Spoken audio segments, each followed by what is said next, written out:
¿Alguna vez, vamos a iniciar reflexionando esto, alguna vez han pensado que alguna pareja que ustedes conozcan, por no poner el ejemplo de sus propias parejas, eh, tienen un comportamiento un poco extraño, como por ejemplo que la mujer se encargue de resolverle todos los problemas al marido como si fuese su mamá, o sea, al nivel de hacerle cumplir con actividades laborales por él, hacer sus actividades escolares, etcétera, etcétera. El origen del término. En 1983, Dan Quilley, psicólogo norteamericano, utilizó este término por primera vez, el síndrome de Wendy, el cual acuñó el término para identificar a las personas que son como en el cuento de Peter Pan, donde Wendy tomaba las decisiones y cuidaba del resto de los niños del país de nunca jamás, mientras Peter Pan fantaseaba sin asumir riesgo, logrando siempre sus triunfos, pero gracias a los esfuerzos de su amiga. Siempre es esa persona que está detrás de los logros de su pareja, pero sacrificándose a sí misma. Lo vamos a ir viendo paso a paso en cada una de las infografías. Lo que sí es que quiso el psicólogo que quedara claro es que Wendy siempre va a ser la dependiente relacional de Peter Pan y no le permite crecer y madurar porque ella es quien asume todas sus responsabilidades. En sí, ¿cuál es el problema de las personas que padecen este síndrome de Wendy? Bueno, es que buscan complacer a los demás para ser reconocidas y para poder continuar, según ellas, con el amor de su vida. Y al no ser correspondidas en la medida de sus expectativas, o sea, no recibir el nivel de agradecimiento que esperan, caen en una autoconmiseración. Es decir, pobrecita yo, no lo logré, no me quieren, no logro que me quiera, aunque hago de todo para que me quiera, etcétera, etcétera. Debemos saber que a mayor ilusión, mayor es la caída. Y entonces el estar ilusionada de que todo lo que está haciendo va a servir para que esa pareja la idolatre y al ver que no lo logra, se cae en una frustración. Según las investigaciones, se tiene de que las personas con este síndrome de Wendy siempre están en la búsqueda de la felicidad de su pareja. Y por eso se mantienen en esa condición de rescatarlos todo el tiempo, de salvarlos para sentirse útil, para sentirse querido, para sentirse que está cumpliendo con el sacrificio y la resignación que representa el amor, porque para estas personas el amor es resignación, resignación a hacerlo todo por él y esperar que algún día me quiera. Y algunos me preguntarán, pero ¿qué sucede cuando es el hombre el que parece el papá? El que no deja que la esposa tome ninguna decisión, el que quiere controlar todo, hasta la forma como ella se viste, decidir, pero con amor, ¿no? En ese sentido de que quieres protegerla, sobreprotegerla. Eh, Les diría que sí, que efectivamente el síndrome de Wendy también ocurre en hombres. Es más común en mujeres, pero también ocurre en hombres. Y por lo general, la característica particular de los hombres que padecen este síndrome eh, es que han vivido situaciones donde les tocó adelantarse a la vida adulta, es decir, el fallecimiento de un padre a temprana edad o el abandono de ese padre, quedando su mamá con varios hijos y teniendo que ayudarla. Y desde allí él tomó ese instinto de sobreproteger, de proteger a sus hermanitos, a sus hermanas, y esto simplemente pues lo va a repetir con su esposa sintiéndola como una hija más. Así también podemos decir qué ocurre con algunos hombres que son demasiado sobreprotectores con sus hijos, incluso en el nivel de que ya están adolescentes y todavía quieren ayudarlos a hacer las tareas, o sea, ayudarlos no a hacerles la tarea, plancharles el uniforme, estar pendiente de que se bañe, que se cepille cuando ya es un adolescente de 17, 18 años. Entonces todavía tratarlos como niños, pero en el sentido de sobreprotegerlos, con la intención de sobreprotegerlos, pudieran ser hombres que también están viviendo o padeciendo este síndrome de Wendy. Es decir, que no es exclusivo de la mujer, sin embargo, se presenta en mayor cantidad en las mujeres. ¿Cuáles serían entonces esas características principales que identifican las personas que padecen el síndrome de Wendy? Bueno, serían, asume responsabilidades que no le corresponden. O sea, existen muchos síndromes, muchos tipos de conductas dentro de los seres humanos, pero estas en específico identificarían este síndrome. Creencia de ser imprescindible para los demás. Esa mujer que cree que si no está en la casa, todo se va a caer, no va a funcionar, eh, y no reconoce que aún en su ausencia, otra persona puede asumir ese liderazgo o puede organizar los roles de la casa.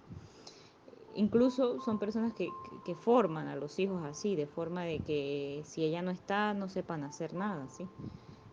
Necesidad de hacer feliz, agradar, satisfacer y cuidar al otro, asumiendo un rol maternal cuando no le corresponde, porque en este caso que estamos analizando es su pareja. Concepción de amor como un acto de sacrificio, cree que amar es sacrificarse incluso a costas de su propia vida. Tendencia a estados depresivos por la falta de atención o aceptación social, por no recibir lo que ella espera recibir en agradecimiento, entonces se deprime. Autorrecriminación por todo aquello que no ha podido o no ha sabido hacer. Por ejemplo, graduarse en la universidad, no lo logró, no logró culminar o ejercer algún trabajo que quería, pero eso se lo autorrecrimina, pero no se da cuenta que fue ella misma quien se lo impidió. Evita que las personas que la rodean se disgusten, intenta mantener a todos contentos, a costas de su propia infelicidad, repito, y se resigna al sufrimiento. Estas serían las características de estas personas. Pero, ¿cuáles son las causas principales de quien padece este síndrome de Wendy? Bueno, la principal es el miedo a no ser aceptadas tal cual son. Pero además de esto, hay distintas variables que van a influir en ese comportamiento. El primero es el miedo al rechazo, repito, el temor a ser rechazada, abandonada, porque tal vez no se sienten suficientemente bonitas, suficientemente talentosas, entonces viven como agradecidas de que las hayan seleccionado a ellas como esposas o como pareja. También hay o existen influencias de tipo cultural, la educación sexista, resalta el hecho de que la mujer sea la cuidadora y la responsable de todas las tareas del hogar, de todo el cuidado de los hijos, y que el hombre, o sea, es normal que el hombre llegue y se siente en el sofá y a tomar su cerveza, a ver sus partidos de fútbol, y ella mientras lavando, cocinando, planchando y volviendo a salir al día siguiente a trabajar también en la calle. Entonces, todo eso son influencias culturales, influencias en materia de crianza que nos han impuesto el sistema. Baja autoestima, son personas que tienen un concepto muy bajo de sí mismas, provocando que su autoestima se resienta y afecte a su bienestar emocional. Esto puede dar lugar a este trastorno y a otros, incluso a estados depresivos graves. También dentro de las causas tenemos la necesidad de seguridad. Eh, esa necesidad de esa persona que sufre el síndrome de Wendy de sentirse respaldada, de sentirse que tiene un león que la protege, que la cuida, porque sola se moriría en esa gran selva de cemento. Entonces eso la lleva a ser demasiado o extremadamente servil hacia esa persona. Al final termina también dentro de las causas volviéndose dependiente emocionalmente. Las personas con este tipo de complejos difícilmente controlan el rumbo de su vida, porque mientras intentan controlar la vida de los otros, se olvida de que tienen una vida propia. Y también pueden influir experiencias vividas, como dije en el caso de los hombres, pero en el caso de las mujeres también abandonos de niña, de sus padres, de su madre, donde sintió falta de protección y como siempre quiso tener una madre que la quisiera, que la protegiera, ella va a reflejar esa madre, pero hacia su pareja incluso, sobreprotegiéndola y cuidándola como si fuera su hijo. Por otro lado, tendríamos la necesidad de escuchar o de conocer algunas estrategias para superar ese síndrome de Wendy.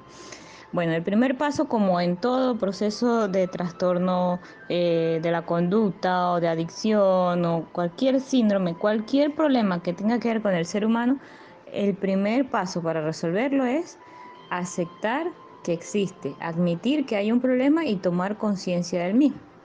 Cuando se admite que hay un problema, entonces se toma la decisión de buscar ayuda y lo más recomendable es ponerse en contacto con un especialista, bien sea un psicoterapeuta, un psicólogo, alguien que sea experto en emociones y que pueda ayudarlo. El segundo consejo es aprender a decir no, entrenar a la persona en sus habilidades interpersonales de decir no, poner límite y delegar tareas. Es una es increíble, pero para las personas que fuimos acostumbradas o que estamos acostumbradas a ser siempre atentos, serviles, etcétera, se nos hace un poco difícil decir no. Esa sería la primera tarea que yo les diría que tienen que practicar.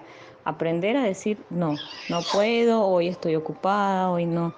Así dentro del mismo grupo familiar, ¿no? Con su pareja o con sus hijos, para que vea cómo va todo surgiendo algún cambio. Otro de los consejos es quererse más a uno mismo, seguir dándolo todo por los demás, pero sin olvidarse de la propia vida, incluso al nivel de desarrollar enfermedades por exigirse demasiado para poder atender a las demás personas. También es importante buscar herramientas que le permitan ganar fortalezas, por ejemplo, desarrollar alguna actividad tipo de emprendimiento, de modo que le permite independizarse económicamente y poder afrontar el futuro con mayor actitud positiva. Asimismo, perder ese temor a ser rechazada, a que me van a dejar, a que me van a cambiar por otra mejor, perder el miedo al futuro. Recordemos que nosotros vivimos pensando en el pasado y en el futuro y no nos damos cuenta que vivimos en el presente y solo podemos cambiar el presente, ni el pasado ni el futuro, solamente tenemos el poder de cambiar el presente. Entonces ese ejercicio también de aprender a vivir el presente y dejar de estar angustiados por el futuro o deprimidos por el pasado es una clave importante para aprender a superar este síndrome. Por otro lado, tenemos el síndrome de Estocolmo doméstico. Es otro síndrome, aparte del de Wendy, este es diferente, pues, pero también ocurre dentro de las parejas. Este término surge con un acontecimiento ocurrido el 23 de agosto de 1973, donde un atracador entra a un banco de Estocolmo, reteniendo durante varios días a rehenes, a 3 rehenes, entre los cuales se encontraba la joven de 22 años, Christine Ekman, que fue víctima de una experiencia psicológica muy extraña para el momento, pues ella terminó defendiendo a su captor y criticando a la policía. ¿Qué fue lo que hizo ella en específico? ¿Qué es lo que más recuerdan los medios de comunicación? Bueno, ella intentó convencer a al compañero, porque eran 2 chicas y un hombre que estaban como rehenes, intentó convencer al compañero para que aceptara un disparo en la pierna por parte del captor, del secuestrador, eh, para que la policía creyera que en verdad el secuestrador pues los iba a terminar asesinando si no cumplían con lo que le estaba pidiendo. Además llegó a llamar al primer ministro sueco cuando lo lograron comunicar con él como parte del proceso de rescate de los rehenes, y ella argumentaba de que los secuestradores eran muy buenos y que los malos eran los policías, le dijo a él en la llamada que le hizo. Él le responde que ojalá no terminara muerta, o sea, él también se exaspera por esa actitud de la muchacha, pidiéndole que los dejara libres, que no les hiciera nada. Y bueno, entonces, a raíz de este caso, el psiquiatra sueco Nils Bejerot también criminólogo, colaboró con la policía en este suceso y pues denominó a este síndrome que ella padeció allí, síndrome de Estocolmo, para definir esa reacción psicológica que ella tuvo ante el secuestrador. Asimismo, vale acotar que este síndrome, pues, además de en el ámbito del mundo de los secuestros, también se aplica hoy día para las parejas. Ya lo vamos a ver cómo se aplica en cuanto a relaciones de pareja se trata. Ok, y como les decía, ahora el síndrome de Estocolmo, que antes se usaba solo para situaciones de secuestro y de rehenes, ahora también se aplica para relaciones de pareja y se denomina síndrome de Estocolmo doméstico. Hace referencia a cuando una víctima genera un lazo emocional con su agresor, identificándose con él, incluso sintiéndose responsable o culpable de las agresiones recibidas. Se puede definir como un estado psicológico inconsciente en el cual la persona que padece algún tipo de violencia, ya sea física o mental, llega a desarrollar sentimientos positivos y de afecto hacia la persona que ejerce la violencia física o mental contra ella. Puede llegar incluso a establecer relaciones de complicidad con el agresor. Te golpea y luego cuando te ven en la calle y te preguntan, ¿y ese morado? No, es que me caí. No, es que soy muy torpe. Miente para protegerlo a él, al agresor. También se puede decir que una de las características principales del mismo es la empatía que la víctima siente hacia su agresor. Incluso llega a sentir agradecimiento hacia él por quererla, por vivir con ella, y a pesar de que él la maltrata, le pega, la golpea. Con respecto a cómo saber si sufres el síndrome de Estocolmo, les coloqué acá algunas características de las personas que pueden estar sufriendo este síndrome dentro de una relación afectiva. Por ejemplo, tienes sentimientos positivos como amor, apoyo o necesidad de defender a la persona que te hace daño. ¿Crees ¿Crees que aquellos que le critican están equivocados? Es decir, aquellos que le dicen a la mujer, ay, pero ¿por qué él en lugar de comprarte un par de zapatos a ti, va y se pone y bebe todos los fines de semana y luego llega borracho y te golpea? Entonces la mujer dice, no, es que él necesita tiempo de distracción, tiempo de diversión, porque él trabaja toda la semana y no sé qué. Entonces los que están equivocados son los que le dicen que esas cosas que él hace están mal. Justifica las conductas de tu abusador, le defiendes o empatizas con él por su pasado traumático. Ok, este significa, eh, yo lo justifico porque de niño a él su padre lo golpeó mucho y él creció viendo esa violencia y pues pobrecito, él no tiene la culpa y yo lo entiendo y lo perdono. Esa sería esa actitud.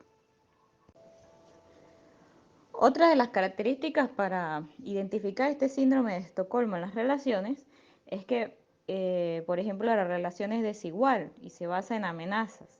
Si me dejas no vas a tener alimentos, si me dejas no vas a tener dinero para comer.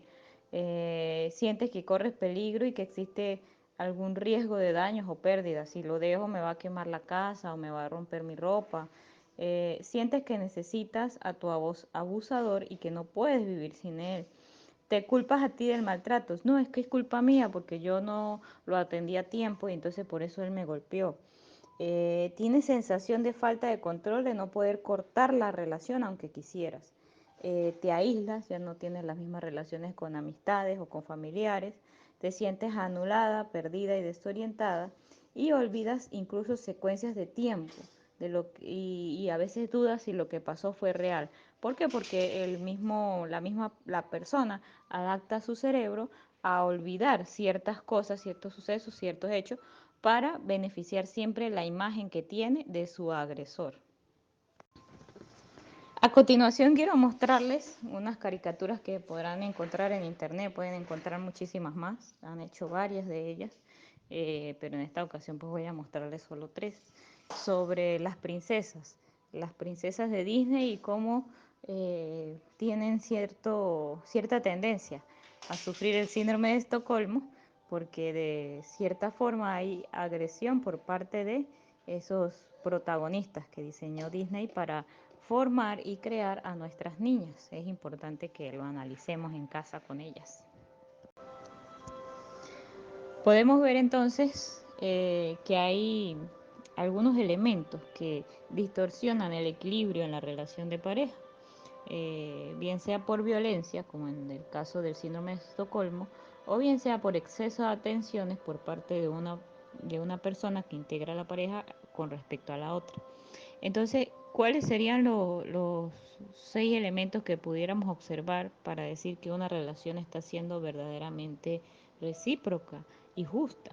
Bueno, tenemos el primer elemento. El intercambio afectivo y material es equilibrado y justo. Es decir, si los dos trabajan, los dos aportan a la casa, no hay ofensas de una parte para la otra para decir que yo proveo más a la casa que tú, nunca hay ese tipo de ofensas. Los privilegios son distribuidos equitativamente, es decir, si yo te complazco en hacer todos los oficios y todo el sábado para que tú como esposo puedas descansar, dormir todo el día si tú quieres, ver televisión, etcétera, entonces tú lo haces, tú cuidas los niños o estás pendiente de la casa el domingo para yo descansar entonces el domingo. Por poner un ejemplo, siempre hay ese tipo de privilegios o de regalitos, pero equitativamente. El acceso a los derechos y deberes es igual de parte y parte, todo tipo de derechos, obviamente. Ninguno de los miembros intenta sacar ventaja o explotar al otro, explotarle sus conocimientos, explotar su trabajo, explotar por su dinero, lo que sea. Ninguno de los dos intenta eso. No hay la sensación de que me estafan afectivamente, no hay la sensación de que yo doy mucho pero tú no das nada, no se siente eso.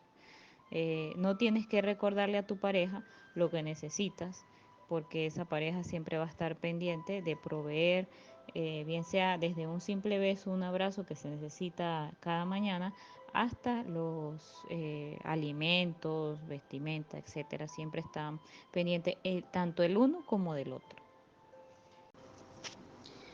Y ya para ir culminando, les voy a decir o les voy a mencionar 10 elementos para construir una relación saludable. Son 10 elementos básicos que cada quien pues sabrá cuál de ellos necesita más en su relación. El primero es el fortalecimiento de la autoestima. Por allí dicen que si no se quiere a sí mismo, pues mucho menos va a tener ese sustento o esa base fuerte que necesita para querer a los demás. El segundo, comunicación de emociones y necesidades de forma clara. Hay que comunicarse lo que necesita, lo que se aspira. El tercero es la honestidad. En todo momento ser honesto. De repente te invita a salir, pero tú no quieres. Entonces, porque estás cansada, díselo honestamente. No tienes necesidad de formar una pelea para distraer la atención y desviar la atención de lo que en realidad está sucediendo, que es que simplemente estás cansada. El cuarto elemento es disfrutar momentos compartidos y darse tiempo para actividades individuales. Es decir, no todo el tiempo tienen que estar juntos, ni tampoco todo el tiempo tienen que hacer las actividades cada uno por su lado. Siempre puede haber una balanza allí. El quinto es respeto a las opiniones del otro, muy importante. Pueden ser que incluso, un ejemplo, los dos sean abogados y los dos tienen opiniones diferentes con respecto a la aplicación de una ley. Por poner un ejemplo que se me viene acá a la mente, me ocurre personalmente con mi pareja. Yo no soy abogada, pero soy criminólogo y él es abogado. Y tenemos diferencias con respecto a la opinión de algunas, de la aplicación de algunas leyes. Y simplemente nosotros sabemos que los dos opinamos diferente, entonces cuando alguien nos pregunta, ¿ustedes qué opinan de tal tema?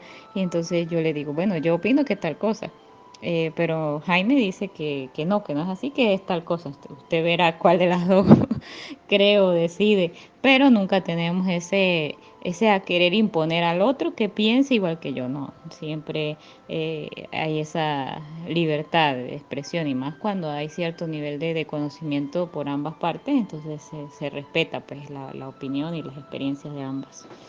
Y así en cualquier cosa, así sea en asuntos de cocina, de jardinería, de lo que sea, de las vivencias diarias de un hogar, siempre respetar la opinión del otro. El sexto es disculparte y aceptar las disculpas, muy importante. A veces hay personas que dicen, no, yo, yo perdono, pero no olvido. Ok, pero si no olvidas, ese reconcomio ahí, ese rencor va a estar siempre abierto. Entonces, al final eso termina en violencias, termina en odios, en rencores, etcétera. Entonces hay que aceptar, pedir disculpas y también aceptar las disculpas. El séptimo es apoyo mutuo. A veces una de las dos partes trabaja más que la otra y eso no debe ser. El octavo es hablar sobre las relaciones sexuales, tanto del placer como del cuidado mutuo. Es decir, desde una simple caricia, un simple beso, un simple abrazo, hasta los más profundos temas de índole sexual se deben hablar claramente con la pareja. Por algo son parejas, son la persona con la que decidieron compartir sus partes más íntimas, su cuerpo, su vida, todo. Entonces esos temas que nunca sean tabú. Cuando esos temas se convierten en tabú, la relación se va a pique. Se los anuncio y se los confirmo. No hay forma de ser más feliz en pareja que hablando de esos temas abiertamente con esa persona que elegiste para ser tu compañero o compañera de vida. El punto número 9, cuida tu salud de manera integral, individual y en pareja. Siempre estar pendiente primero de mi salud y ahí seguidamente de la de mi esposo, la de mis hijos, la de todo el mundo. Si tú quieres, cuídalos a todos, pero primero cuídate tú. Y el décimo dice, aléjate de la relación cuando no te nutre y fortalece en donde se desarrollan de manera conjunta. Fortalece aquellas relaciones que de verdad tú sientas que sirve para que tú crezcas como para ayudar a crecer a la otra persona. Y bueno, siempre recordar que la violencia no es un camino para el crecimiento. La violencia solo es un camino que abre puertas para muchos síndromes como los que vimos hoy y muchísimos otros que solamente destruyen a la persona, a la pareja y yendo un poquito más allá a toda la familia. Y recuerden que la familia es el núcleo central con el que se crea y se conforma toda una sociedad. Y bueno, no me queda más que agradecerles por haberme acompañado la tarde de hoy a conversar estos temas tan interesantes, me parecen a mí, porque pues sirven para reflexionar sobre parejas, sobre mi pareja y sobre las parejas que están cerca de mí para poder analizarlas desde un punto de vista psicológico, criminológico y social.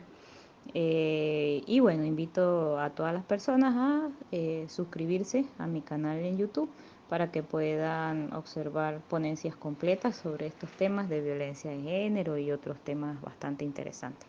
Es www.youtube.com/c/lacriminólogo. Por allí lo pueden encontrar en internet.